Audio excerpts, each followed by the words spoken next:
This is Dr. Kim, America's Holistic Foot Doctor.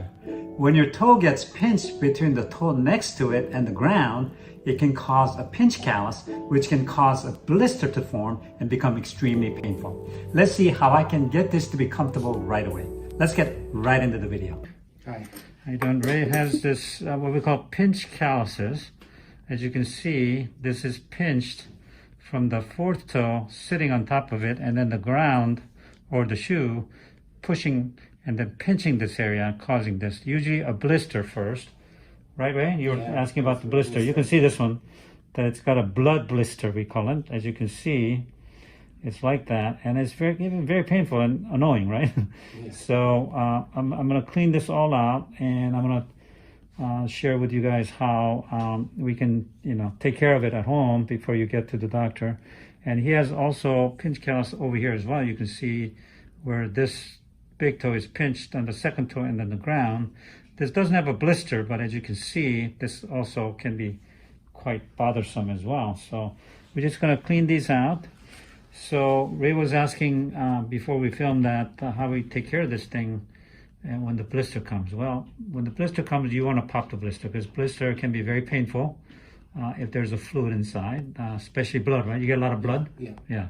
And the blood can be pretty painful, so you want to drain the blood, but you don't want to do it right on top of the blister. You want to go on the side and then puncture to the sharp needle. You obviously heat it up in the oven so it sterilizes it, and then puncture it and then squeeze the blood out, or blister, the fluid out from the side. And then don't take the top off, because that's unsterile and you can cause infections. So I recommend people not to take the top off.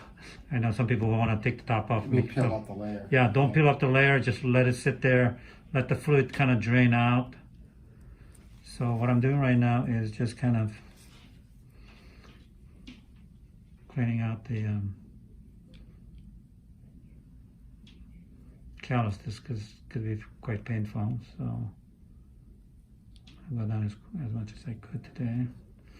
Yeah, so I tell people to drain it, but without taking the top off. So Ray was telling me that he walks quite a bit. He's an avid walker. You walk about 7-8 miles a day, you tell me? Yeah. Yeah, that's a lot of walking. That's a lot of walking, so this can build up pretty quickly, because the way this little toe sits is that we call them a little bit of hammer toe.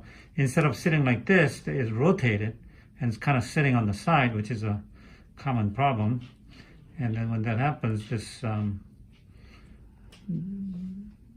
blister can form, and then it hardens and forms a callus. We call it pinch callus. So it's a very common problem. It can happen in between all the toes, but very common among this little toe. And then the big toe as well, because big toe has some extra meat sitting on the side. So when you're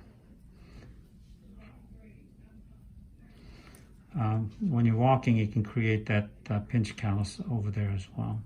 So periodically we get rid of it.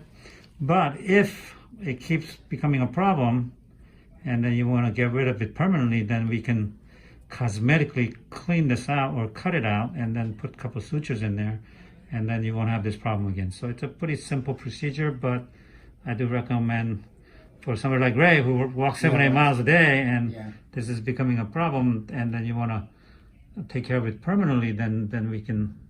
What's the recovery time for that? Probably about 3 weeks or so until the sutures come out. It's not going to be perfect, but you'll be able to get around as soon as the suture heals. Then you'll be able to start walking. It's not big surgery, but obviously you're going to have a suture in there. We don't want any infection, right, while you have the suture. So you shouldn't be walking for about 3 weeks or so. So as you can see, I took a lot of the pinch callus out. If I do, I can do a little bit more here. If I do any more, I can make him bleed. So I don't want to do too much, but it's going to be comfortable for him as soon as I finish like that. I'm going to go here also. You got a little pinch callus over here as well, so I'm going to take a little bit of the pinch callus out. So do you walk all 7-8 miles all at once, or do you divide them up, or how does that work? Typically, I split it up into two walks. So it comes out to, well, sometimes I do 5 miles and then maybe 2 or 3 more. So I split it up typically. Wow, that's really good. Yeah. I think everybody should be at least walking that much, like Ray's doing. I wish I could. When I hurt my back and paralyzed 12 years ago, that's when I walked 5 miles a day and got my back better without surgery. So I highly recommend just walking. Huh? just walking. Well, I did a little upside down, I did some other stretching and traction and things like that too, but I was paralyzed. Yeah. I broke my bone in the back, but I didn't know I broke it, and then one day it collapsed. I was paralyzed and I couldn't move it, I couldn't feel it, So the only way that I got better was I got a little callus over here too, so I might as well get that. Yeah, that one. Yeah. So now, yeah. what I did with that one is, my son's an athlete. He sometimes sprays. Are you familiar with New Skin? Yeah. Yeah, I sprayed that on there, and it's never really been the same. It's me again. Hope you've enjoyed this video so far. If you have, leave a word pinched in the comments below, and don't forget to hit that subscribe button. Oh, really? I had like a cut there, an opening from walking again, and then I sprayed new skin on there. Oh, so it's better. Oh, wow. That's great. It's never been the same. That's a good tip. New Skin. Remember that one? Yeah. Yeah. Just so he can grip the racket. Yeah. That's great. So here's another one right here. I'm just cleaning it out. Yeah, I highly recommend most people walking. So you avoided surgery doing that? Yeah, I didn't want surgery. It was a lower back, you said? Lower back L5S1. It's still not perfect, but I don't have pain, so there you have it. And I still walk at least 45 minutes every day on an incline treadmill every day, just to keep my back stronger, and then I do all kinds of other... All at once, 45 minutes? Yes. Mm-hmm. I wish I had time to walk 5 miles, what I used to do. Yeah. So this one's a little unique because it had a blood blister, but you can see that it's dried up, so there's nothing in there anymore. But we're just going to clean this out as well.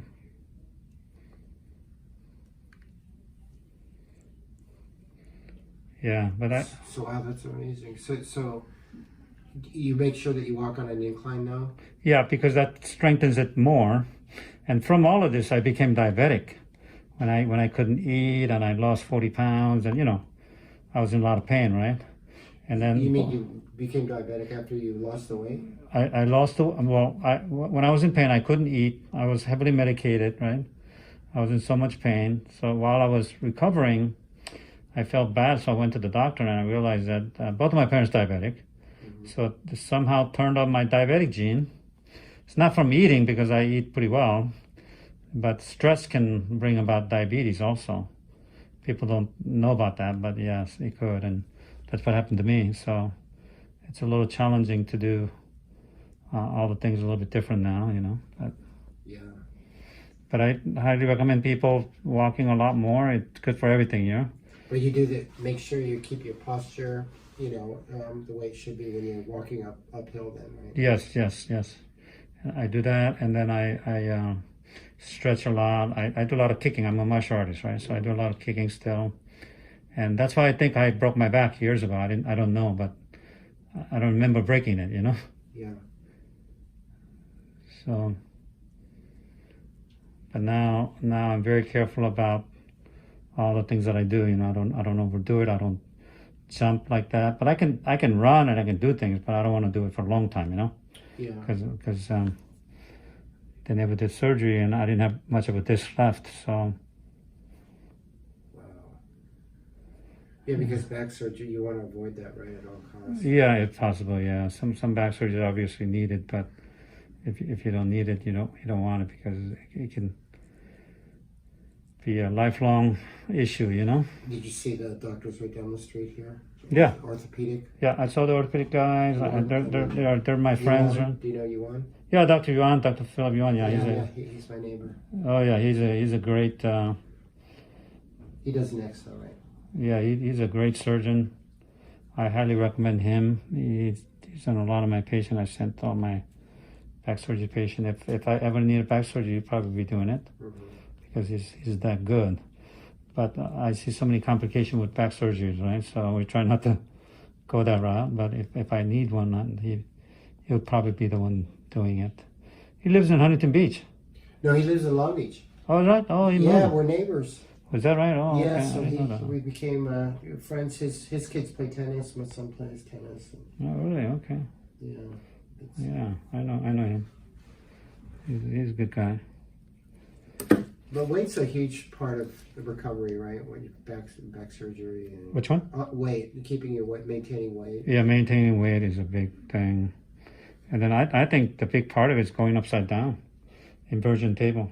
That's not traction, is it? Or is it? It's traction, but it's upside down. You're doing it yourself. It's that same effect as the traction, because you're truly distracting the joint, and then it's scientifically proven to regenerate cartilage, because they did that. NASA did the study when they sent people out of space, when they didn't have gravity, their back pain improved. Really? Yeah, so that's where the whole idea came. What's the? Is it 20 minutes? I do about 3 minutes. There's really no protocol. I read all the books about it. Nobody says there's a specific protocol. But if you study yoga, these yogis they go upside down 3 minutes. So that's where I got my idea. I don't know exactly. I've looked all over to find out what's the right protocol, how long you need to be upside down. But there's really nothing to, How many times a week? I do it twice a day. Oh, twice a Every day. Yeah. And I do a lot of kicking. I'm a martial artist, right? So as you can see now, I got most of those things out now. He had a little bit of blood blister with a little dry blood that I cleaned all of that out. So here's how that works, and hopefully some of that would kind of grow back. And if it comes back, we have to do it again, unless he wants that cut out permanently, and that's how the pinch calluses work. This one you shaved down there. Yeah. Okay. Thank you, Ray, for allowing us to film you today.